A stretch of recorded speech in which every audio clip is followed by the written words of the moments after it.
Grabe yung midterm natin, nakaka-drained. I think need natin mag-unwind. What if bakasyon tayo? Di ako dyan, saan ba trip nyo? What if sa Palawan? Imagine ninyo, crystal clear waters, Instagrammable sandbars, parang teleserye ang vibe. Corona talaga mga besh. Ana, ang round trip flight pa ko ron ay 6K per pax. Paano natin yan i-afford? Pwede puro picture tayo sa airport niyan. Eh di mag-make believe na lang tayo dito. Lagyan natin ng sand itong basurahan. Tapos si Luis mag-SFX ng dagat. Pero Coron talaga pangarap ko. Ana, kung gusto natin magkakasama, kailangan realistic. Next time, Coron. Pero ngayon, teamwork muna. Okay.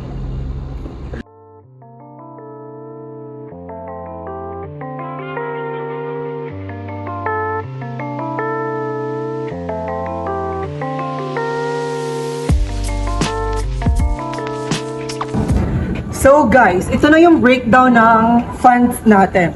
So sa transportation, 800 pesos. Sa hostel is 900 pesos.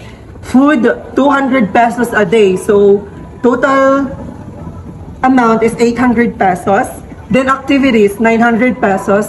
Emergency, in case, 300 pesos. For a total of 4,500 pesos. So okay lang ba sa inyo? 200 pesos a day sa foods. Paano yung multi-cravings ko?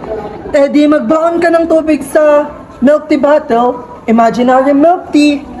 Paano kung magkasakit tayo? 300 emergency fund?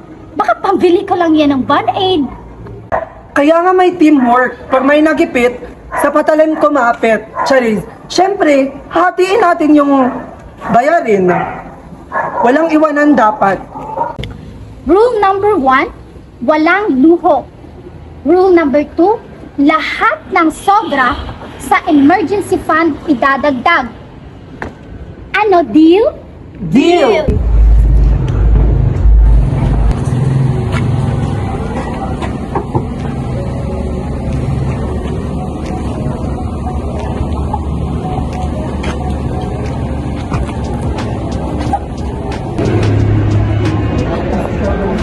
Ate, gusto niyo pong bumili para po sa anak niyo. Maganda po ito.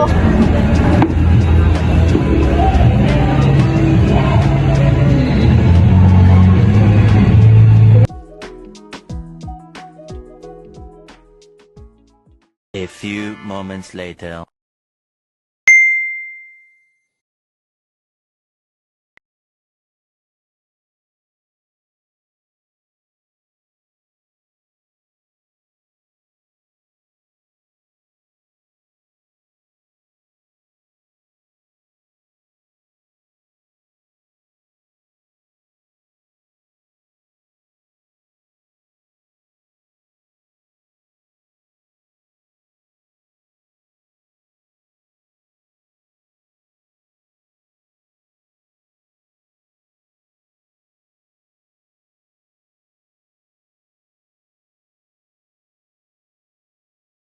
Three weeks later.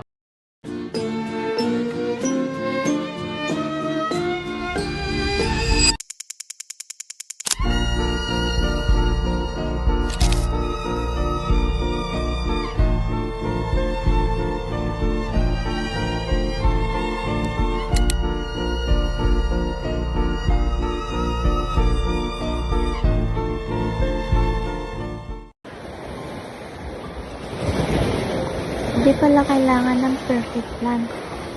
Basta sama-sama, kahit saan, masaya.